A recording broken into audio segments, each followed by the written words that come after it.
नमस्कार साथियों, welcome back. एक बार फिर से स्वागत है आप लोगों का आपके अपने चैनल द सुपर कंटेंट में। आज साथियों 3 तारीख है और 3 तारीख को बनने वाले जितने भी करंट अफेयर हैं आपको इसी वीडियो में मिलने वाले हैं। तो चलिए आइए शुरुआत करते हैं सबसे पहले क्वेश्चन की। हाल ही में हुंडई मोटर्स इंडिया ने किसे अपना ब्रांड एम्बेसडर नियुक्त किया है? ऑप्शन ए है राजकुमार राव है, ऑप्शन बी आलिया भट्ट है, ऑप्शन सी है दीपिका पादुकोण, ऑप्शन डी है MS धोनी है। तो यहाँ पे हो जाएंगे दीपिका पादुकोण, ऑप्शन ए सही हो रहा है। बढ़ते हैं आगे अगले सवाल की तरफ। तो अगला सवाल है, हाल ही में किस देश ने ब्रिक्स की सदस्यता खारिज कर दी है? तो ऑप्शन ए है Iran, option B Argentina, option C America, option D है फिनलैंड। तो अर्जेंटीना ने सदस्य होने से इनकार कर दिया है। उसने सभी भारत जितने भी ब्रिक्स के सदस्य देश हैं उनको मतलब अवगत करा दिया है कि ब्रिक्स का सदस्य नहीं बनना चाह रहे हैं। आगे बढ़ते हैं, इसके और पॉइंट देख लेते हैं। अर्जेंटीना ने ब्रिक्स की सदस्यता खारिज कर दी है। अर्जेंटीना ने के राष्ट्रपति जैवियर मॉयली ने ब्रिक्स नेताओं को पत्र भेजकर ब्रिक्स में शामिल होने का फैसला किया है। अगस्त 2023 में 6 नए सदस्य अर्जेंटीना, इथियोपिया, ईरान, सऊदी अरब, मिस्र और संयुक्त अरब अमीरात को ब्रिक्स में शामिल किया गया है। यहाँ पे आप मित्र नहीं, ये मिस्र बना लीजिएगा। पॉइंट नंबर अगला है, उनकी सदस्यता 1 जनवरी 2024 से प्रभावी होने वाली थी। जी, ये 6 देश हैं, इनकी सदस्यता जो है वो 1 जनवरी 2024 से प्रभावी होने वाली है। ये भी आप पॉइंट में रखेंगे क्योंकि यहाँ से भी सवाल बन सकते हैं कि ये कब से यहाँ इस संगठन में प्रभावी होंगे। आगे बात कर लेते हैं हम ब्रिक्स की। तो ब्रिक्स जो है वो 2001 में अर्थशास्त्री जिम ओ नील द्वारा इसका नाम दिया गया है ब्रिक। और यह ब्राज़ील, रूस, भारत और चीन का एक समूह था। बाद में इसमें साउथ अफ्रीका जब जुड़ा है तो इसमें इसका नाम आगे ब्रिक्स यस लगा दिया गया है, जिससे इसका पूरा नाम ब्रिक्स बन गया है। अगर अगले पॉइंट की बात कर रहे हैं तो ब्रिक्स की पहली लीडरशिप की बैठक जो है वो 2009 में किया गया था। आगे बढ़ते हैं अगले सवाल की तरफ। तो अगला सवाल है, हाल ही में पहला स्नैक पार्क कहाँ पर बनाया जाएगा? तो अगर हम स्नैक पार्क की बात कर रहे हैं तो ये ऑप्शन ए हिमाचल प्रदेश है, ऑप्शन बी तमिलनाडु है, ऑप्शन सी मध्य प्रदेश है, ऑप्शन डी राजस्थान है। तो यहाँ पे राजस्थान सही हो जाएगा। अगर हम बात कर रहे हैं हिमाचल प्रदेश की तो यहीं पर इसकी पार्क जो है वो देश का पहला पार्क है जो हिमाचल प्रदेश में बना है। अगर हम तमिलनाडु की बात कर रहे हैं तो ऊर्जा द्वीप तमिलनाडु में बनाया गया है। अगर मध्य प्रदेश की हम बात कर रहे हैं तो मध्य प्रदेश में कूनो नेशनल पार्क आपने देखा होगा कि चर्चा में रहा है, कूनो नेशनल पार्क। आगे बढ़ते हैं अगले इसके पॉइंट की तरफ। तो राजस्थान में पहला स्नैक पार्क कोटा शहर में बनाया जा रहा है। यह बूंदी रोड पर हर्बल पार्क के पास ही 7.242 करोड़ की लागत से बनाया जाएगा। इस पार्क में 29 प्रकार के भारतीय और 4 अमेरिकी प्रजातियों के सर्प रखे जाएंगे। यहाँ तरह तरह के स्नैक रखे जाएंगे जिससे मेडिकल साइंस और शोध के विद्यार्थी शोध कर सकेंगे। अगर राजस्थान की हम बात कर ले हैं तो राजस्थान की राजधानी जो है वो जयपुर है। मुख्यमंत्री जो है अभी भजन लाल शर्मा नए हुए हैं। राज्यपाल की अगर हम बात कर रहे हैं तो कलराज मिश्र हैं। गठन की अगर हम बात कर रहे हैं तो 30 मार्च 1949 को राजस्थान का गठन किया गया। उच्च न्यायालय राजस्थान का है।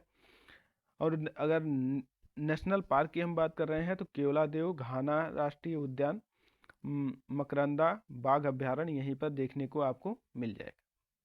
आगे बढ़ते हैं अगले सवाल की तरफ। सवाल नंबर 4 है, हाल ही में भारतीय राष्ट्रीय कांग्रेस ने अपना स्थापना दिवस कब मनाया है? ऑप्शन ए है दिल्ली में, ऑप्शन बी है सूरत में, ऑप्शन सी है नागपुर में और ऑप्शन डी है मुंबई में। तो यहाँ पे हो जाएगा नागपुर। अगर हम नागपुर की बात कर रहे हैं तो नागपुर जो है वो नितिन गडकरी का चुनावी क्षेत्र है। अगर हम दिल्ली की बात कर रहे हैं तो दिल्ली में आप देखे होंगे यहीं पर जो है क्या कहते हैं एंटी डस्ट अभियान चलाया गया था दिल्ली में।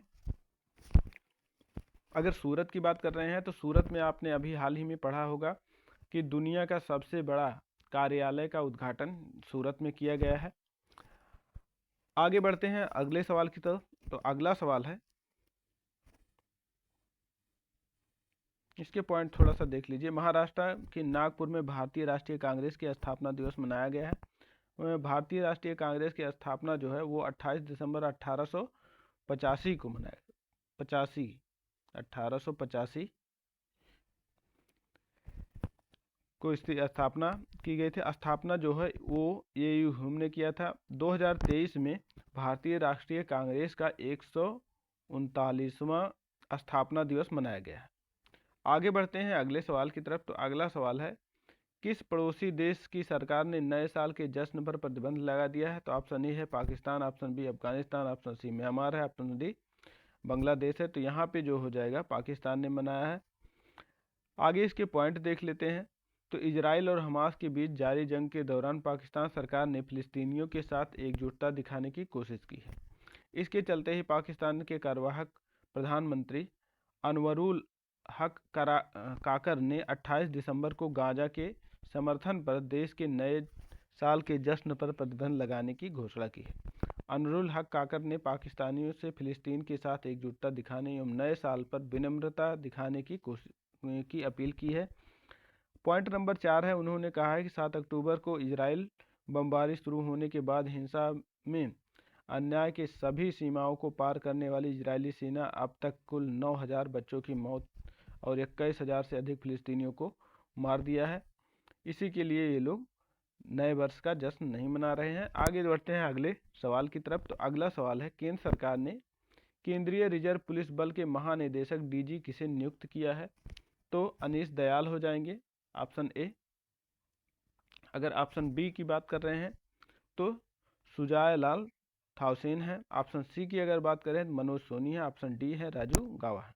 तो यहाँ पे जो हो जाएंगे वो अनीश दयाल सिंह हो जाएंगे। कौन है? अनीश दयाल सिंह है। अगर हम बात कर रहे हैं मनोज सोनी की, तो वो ये जो है UPSC के अध्यक्ष हैं, UPSC के अध्यक्ष हो जाएंगे। अगर राजू गावा की बात कर रहे हैं तो ये कैबिनेट सेक्रेटरी राजू गावा है इस समय। आगे बढ़ते हैं अगले सवाल की तरफ।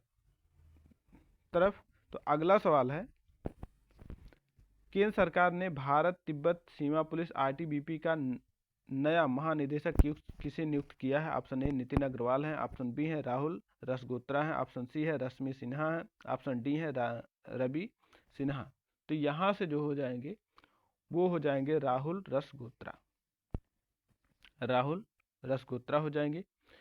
अगर हम बात कर रहे हैं नितिन अग्रवाल की, तो ये BSF के महानिदेशक हैं, BSF के महानिदेशक हैं। अब यहीं पे रश्मि सिन्हा नहीं है, इनका नाम यहाँ पे गलत आ गया है, ये शुक्ला हैं, रश्मि शुक्ला है। अगर हम रवि सिन्हा की अगर बात करें तो रवि सिन्हा जो है रा के चीफ हैं, RAW रा के चीफ हैं। आगे बढ़ते हैं, इसके पॉइंट देख लेते हैं। केंद्र सरकार ने 28 दिसंबर को उन्हें DG नियुक्त किया है।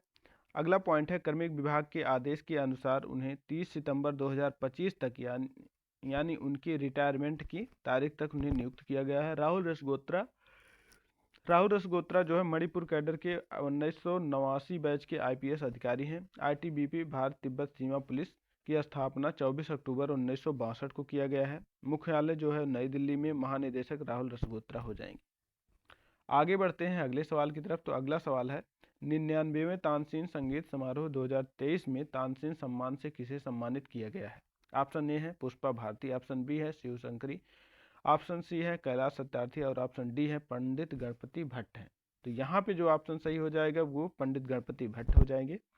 अगर बात कर रहे हैं हम पुष्पा भारती की, ऑप्शन ए की, तो पुष्पा भारती को 2022 का जो व्यास सम्मान है वो दिया गया है। अगर हम बात कर रहे हैं शिव शंकरी की, तो 2022 के सरस्वती सम्मान से इन्हें सम्मानित किया गया है। अगर हम बात कर रहे हैं कैलाश सत्यार्थी की, तो इन्हें जो है नोबेल पुरस्कार से, शांति के क्षेत्र में नोबेल पुरस्कार से सम्मानित किया गया है। और इन्हीं के साथ में पाकिस्तान की एक महिला है मलाला यूसुफजई, इन्हें भी, दोनों लोगों को शांति के क्षेत्र में पुरस्कृत किया गया था। आगे बढ़ते हैं अगले सवाल की तरफ। इसके कुछ पॉइंट देख लेते हैं। उन्हें वर्ष 2022 के लिए अलंकृत किया गया है। इस सम्मान के साथ उन्हें 5 लाख रुपए, साल और श्रीफल की प्रशस्ति पत्र दिया गया है। पॉइंट नंबर 3 है, मध्य प्रदेश सरकार द्वारा संगीत सम्राट तानसेन के नाम से स्थापित या सम्मान भारतीय शास्त्रीय संगीत के क्षेत्र में सर्वोच्च सम्मान। राष्ट्रीय संगीत सम्मान। पंडित गणपति भट्ट वह एक भारतीय हिंदुस्तानी शास्त्रीय गायक हैं। वह किराना ग्वालियर घराने से संबंध रखते हैं। उनका जन्म पालन पोषण कर्नाटक के एक छोटे से गांव हसनांगी में हुआ है। मध्य प्रदेश की अगर हम बात कर रहे हैं तो मुख्यमंत्री मोहन यादव हैं। गवर्नर मंगू भाई सी पटेल हो जाएंगे। राजधानी भोपाल हो जाएगी। पड़ोसी राज्य उत्तर प्रदेश, राजस्थान, गुजरात, महाराष्ट्र, छत्तीसगढ़ हो जाएगी। यहाँ पे आप इमेज जो देख रहे हैं ये मध्य प्रदेश का इमेज है। आगे बढ़ते हैं। अगला सवाल है सवाल नंबर 10। हाल ही में कैबिनेट ने भारत और किस देश के साथ माइग्रेशन एंड मोबिलिटी समझौते को मंजूरी प्रदान की है? तो option A Italy, option B America, option C Australia, option D France है। तो यहाँ से हो जाएगा इटली। तो इसमें अगर अन्य ऑप्शन की बात कर लेते हैं तो ऑप्शन ए है जो है भारत का सबसे बड़ा व्यापारिक साझेदार अमेरिका बना है।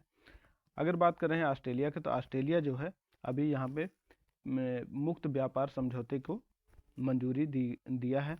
भारत और अमेरिका के ऑस्ट्रेलिया के बीच अब मुक्त व्यापार किया जाएगा। इसमें किसी भी प्रकार के टैक्स नहीं लगाएंगे।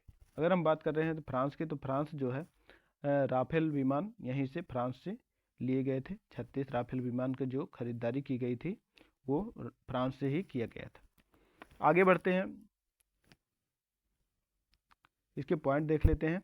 इस समझौते पर भारत के विदेश मंत्री एस जयशंकर और इटली के विदेश मंत्री एंटोनियो ताजानी ने हस्ताक्षर किए हैं। उद्देश्य भारत और इटली दोनों देशों के बीच लोगों के मध्य संपर्क को बढ़ाना है। राजधानी रोम है। मुद्रा यूरो है। प्रधानमंत्री जॉर्जिया मेलोनी है। आगे बढ़ते हैं। और भी स्टैटिक्स पार्ट देख लेते हैं। अब स्टैटिक पार्ट भी आपको मिलने लगेंगे। अब पॉइंट नंबर 1 है गौरसप्पा जलप्रपात किस नदी पर बनाया गया है? तो ये शरावती नदी पर। पॉइंट नंबर 2 है भारत तेल क्षेत्र के लिए सर्वाधिक प्रसिद्ध स्थल कौन सा है? तो यहाँ से हो जाएगा डिगबोई, असम में है। माउंट एवरेस्ट पर चढ़ने वाली भारत की दूसरी महिला हैं तो संतोष यादव हैं। पॉइंट नंबर 4 है भारत में स्थापित प्रथम नेशनल पार्क कौन सा है? तो कॉर्बेट उत्तराखंड है। पॉइंट नंबर 5 है भारतीय सिनेमा का जनक किसे कहा जाता है? तो दादा साहेब फाल्के को। पॉइंट नंबर 6 है भारतीय राष्ट्रीय कांग्रेस के प्रथम विदेशी महिला अध्यक्ष कौन थे? तो वो एनी बेसेंट हैं। अगर यहाँ पे भारतीय महिला पूछ लिया जाए तो वो सरोजनी नायडू हो जाएंगी। अगला पॉइंट है न्यूजीलैंड में पाई जाने वाली उड़न विहीन पक्षी कौन सी है? तो ये कीवी हो जाएगी। अगला पॉइंट है भारतीय कम्युनिस्ट पार्टी की स्थापना कब की गई थी? तो 26 दिसंबर 1925 को किया गया था। अगला पॉइंट है भारत का फ्लाइंग सिख किसे कहा जाता है? तो फ्लाइंग सिख जो है वो मिल्खा सिंह को कहा जाता है। अगला पॉइंट है विश्व सांख्यिकी दिवस कब मनाया जाता है? तो ये 20 अक्टूबर को मनाया जाता है। दोस्तों इसी के साथ आज का सेशन समाप्त हो रहा है। नमस्कार, जय हिंद।